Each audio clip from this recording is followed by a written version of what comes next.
It's scary. I've never had anything like this happen near my house. Everyone's breathing a sigh of relief tonight after an almost 6-hour standoff in West Fargo ends peacefully. Good evening, everyone, and thanks for joining us tonight.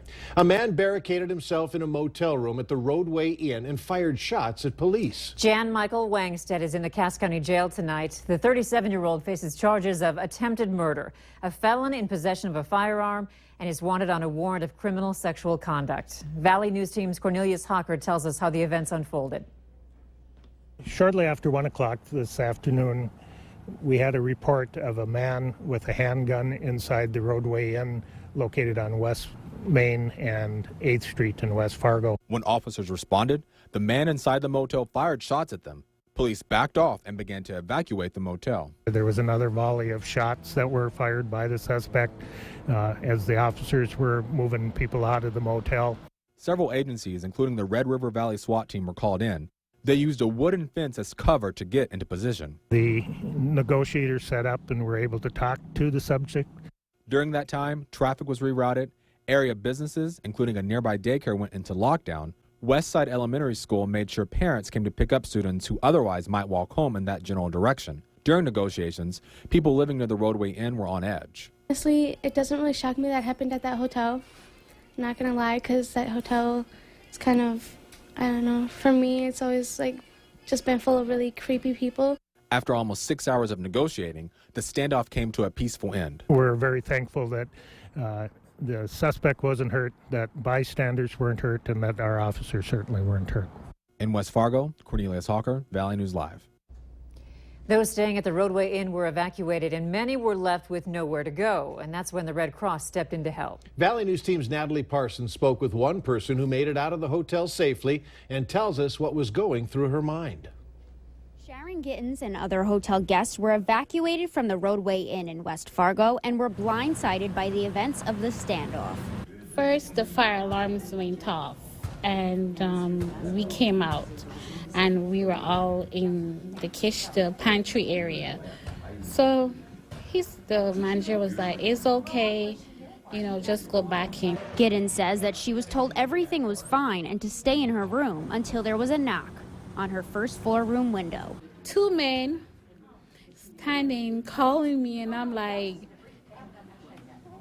I was scared, and they had guns. But then I see the police officer badges. From the window, police told her to get out. She motioned for the door, but they said no. She would have to go out another way. There's a gentleman out there with a gun, so I was like, okay, so I didn't have any choice not to go through the window. Those evacuated were transported to the Veterans Memorial Arena in West Fargo, where the Red Cross was there to step in and help. We have different snacks, feeding. We're trying to at least provide them some coffee and some comfort. And then again, we're going to provide them hotel rooms for the next 2 nights. Not all those evacuated ended up taking the Red Cross assistance. At the beginning, I think we were roughly around 20 to 30 individuals. So in the meantime, people have found different places and family members and friends to go to. But right now, I think we're going to be looking at around maybe 10 to 15. The Red Cross has been working with a manager from the Roadway Inn. At this point, he hasn't given me a lot of information of what they're planning on doing. The future may be unknown for those displaced from the Roadway Inn, but they can end their day in a warm bed at the Microtel Inn and Suites. In West Fargo, Natalie Parsons, Valley News Live. Police also say that Wangstedt shot a couple of water pipes, so there is damage to some of the rooms in the hotel. As of right now, it is unclear when those who are staying at the Roadway Inn will be allowed to return. In other news, there's a growing population of new Americans, immigrants, and refugees, and the Moorhead Police Department is trying to attract them to the police force. Chief David Ebinger says they simply don't have the resources to devote someone full-time to a position in his department dedicated to reaching out to that segment of the community. He says it's the duty of all of his officers, and earlier this month, he invited some Somali American officers from the Twin Cities to the New American Job Fair at the Moorhead Center Mall.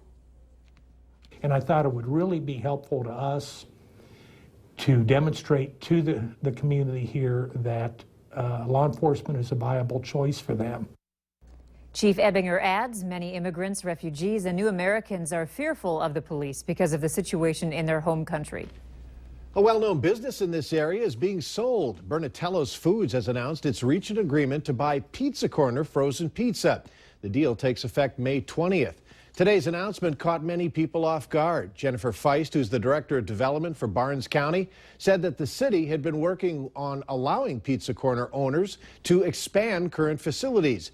She added that the loss approximately involves 150 full-time jobs, and it will be hard to replace in Valley City and Barnes County. The acquisition does not include the Pizza Corner restaurant in Valley City. Fans woke up bright and early to get online to buy their tickets to see a country legend at the Fargo Dome, but many ended up disappointed. After waiting for hours, the site to buy Garth Brooks tickets shut down. The demand was so high the ticket sales have been suspended until next week. Valley News Team's Krista Boehm has more from frustrated fans and the ones in charge of those tickets. 2 laptops and 2 phones. We were just waiting to see which one went first. Miranda Lavelle has been through this process a few times before. When I first went to Garth was, I believe, 1990 when he was here at the Red River Valley Fair. With all the gadgets out, Miranda's goal was to see Garth for the 6th time at the Fargo Dome. She waited hours and had tickets right in front of her, and not just once. I had 2 tickets. They were in my cart. I had awesome seats. And I went to sign in because I had pre-registered already.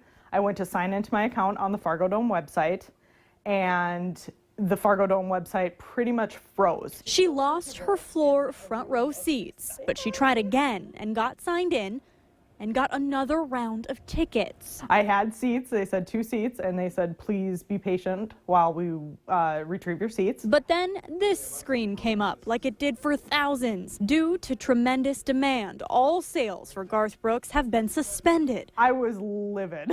I was livid because I knew that something like this would happen. Basically, the system was overloaded. We just could not accommodate the ticket buyers and the people who wanted to buy the tickets, so we've just suspended it so we can get this situation fixed. We spoke with Varnell Enterprise, who is in charge of the Garth Brooks ticket sales. They say it was best to suspend rather than keeping people waiting longer. We don't want anyone to be frustrated, and that's why we, instead of just trying to just keep churning through this, so to speak, we wanted to just suspend it, fix it, and then let all those folks go back in next week. But Miranda says, though not surprised, they should have been prepared. I don't know if it was negligent on their part not to know how many fans that he had up here, and history can show you he's huge here, even for Fargo.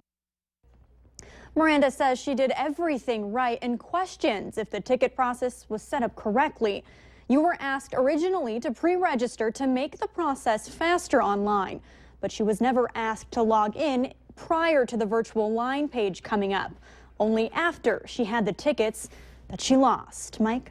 Thanks, Krista, and I know you got tickets. Tickets will go on sale again on Thursday, March 24th, 10 o'clock in the morning for both shows on May 6th and 7th, with the possibility of more shows to be added. 3 local heroes were recognized today for saving a co-worker's life. FM Ambulance awarded Jared Norgren, Ted Terfier, and Jacob Swenson with their Citizen Life-Saving Award after they saved the life of Charles Larson. Earlier this year, Larson suffered a sudden cardiac arrest. That's when the 3 called 911 and began CPR. They were able to restart Larson's heart, and he was taken to the hospital where he was discharged just days later.